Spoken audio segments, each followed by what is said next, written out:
Welcome to the Green Table where we talk about environmental issues. Our guest today is Paul Black. And Paul, we would like to welcome you to the show. Can you tell us a little bit about what you do? Oh, sure. And thank you for welcoming me to the show, and I'm glad to be on and to be one of the inaugural guests. But my name is Paul Black, and I am the Mobilization and Data Administrator for Conservation Voters of South Carolina. That we are a bipartisan political group that serves as the environmental voice of the political voice of the environmental community. But once again, thank you for having me on, and I look forward to watching this series continue. So we're going to get right to it. I'm going to just start off with a basic question. Why clean energy? Oh, sure, it's a great question. Clean energy is important because it's both what's right and it's what's right for us economically. I, I say it's right economically because clean energy is cheaper. The energy produced is some of the cheapest forms of energy possible. Like according to some recent research, it is the cheapest. Period. Uh, Other forms of energy, you not only have to pay for the energy that's being produced, you have to pay for the facilities that made the energy. I think we all remember all remember VC Summer Right, right, and the billions of billions it took to make that, what's the correct term? Not fiasco, but boondoggle. right.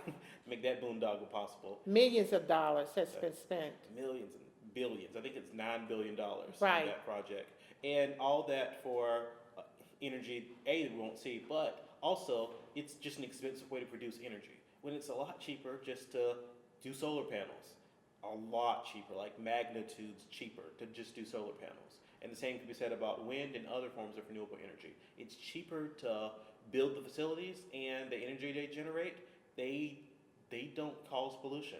They don't Right, it's cause clean. exactly. It's clean energy. That's why people use like clean energy and green energy interchangeably because essentially it's clean energy.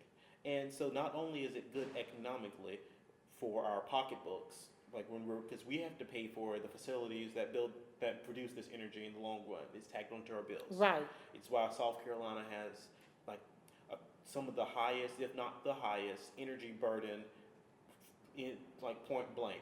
Like we're paying more than people in California, people in Alaska and Hawaii for energy, but as a percentage of our income. Right. That's because we're paying for all these natural gas plants. We're paying for nuclear facilities built 20, 30, 40 years ago. We're paying for coal plants that might even be retired at this point. It's like the point is we're paying for the infrastructure and we still suffering from the consequences of that infrastructure. I don't think I have to like tell you how climate change is really impacting South Carolina as That's right. Yes.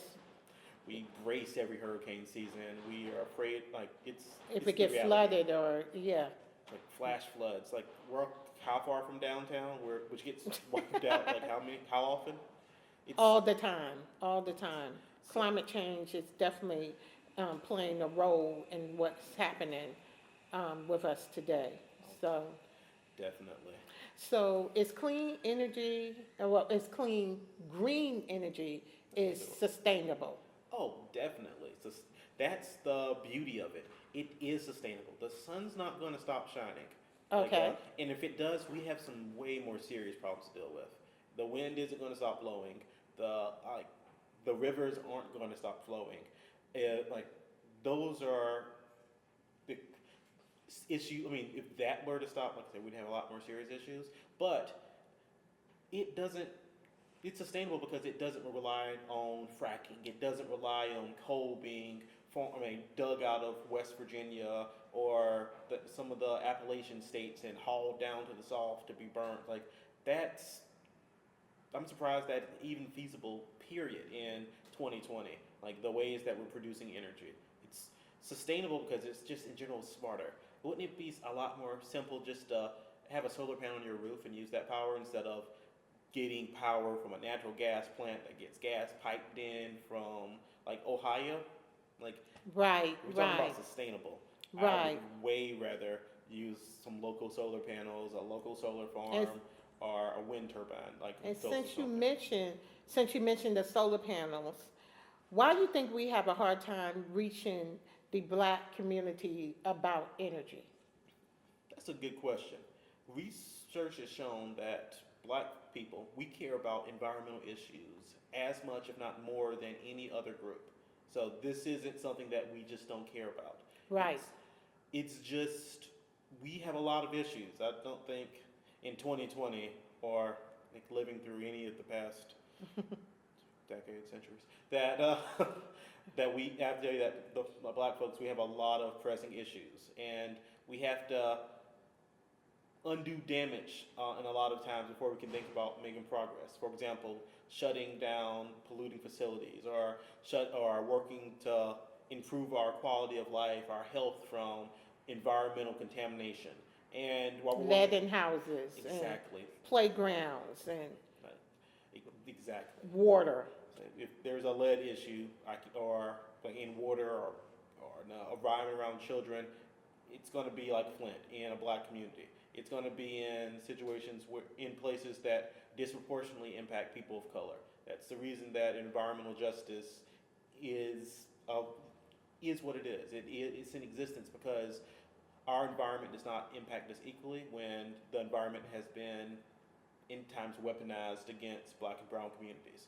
So, wow, I'm sorry. So it's not that our community do not care, it's that we have so many other issues, low paying jobs, trying to find better schools, just a variety of issues in our community that sometimes the energy platform just just get lost in all the issues and concerns that we have in our community. Yes, I won't say that it's not something that people think about.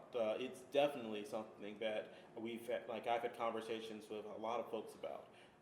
But at the same time, it's you need to get someone off your neck before you can start planning for tomorrow. So Right. it's yeah. So in general, it's something that black and brown folks are concerned about. We all see our power bills. We all look at it and like, wait, why is this like this? But and think about what we can do to improve our environment. But at the same time, there's a lot of other issues at hand. And my last question, but not my least, what are my options when trying to be eco-friendly, but on a budget? Oh, sure. And that's a pretty good question. But a lot of people, when they think about being eco-friendly, they think reduce, reuse, recycle, and they think about recycling again. And while that's something that should be done, we should all think about the first R, reducing. I'm not saying that you have to trade in your car and use a bike, but just everywhere. Uh, j- I'd say take a baby step first. Like just look at your trash can. How much you might have thrown out in one day.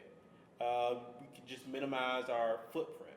I know that we're living in the U.S. consumer society, and there's some things that it's hard to avoid. But just being cognizant and conscious of what you're putting out into the environment really helps.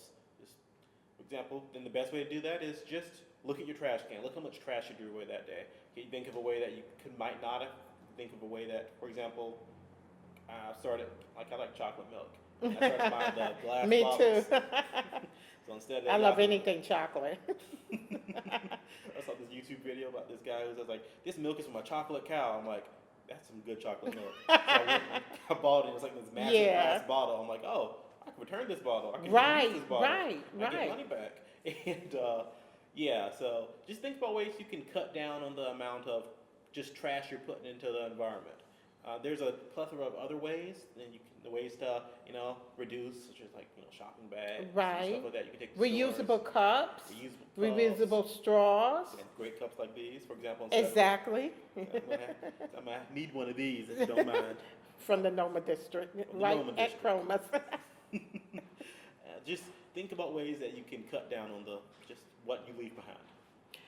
So, Paul, thank you for coming on. Paul, thank you for coming on the Green Table Show. and we hope to see you again soon. And we really appreciate what you taught us today.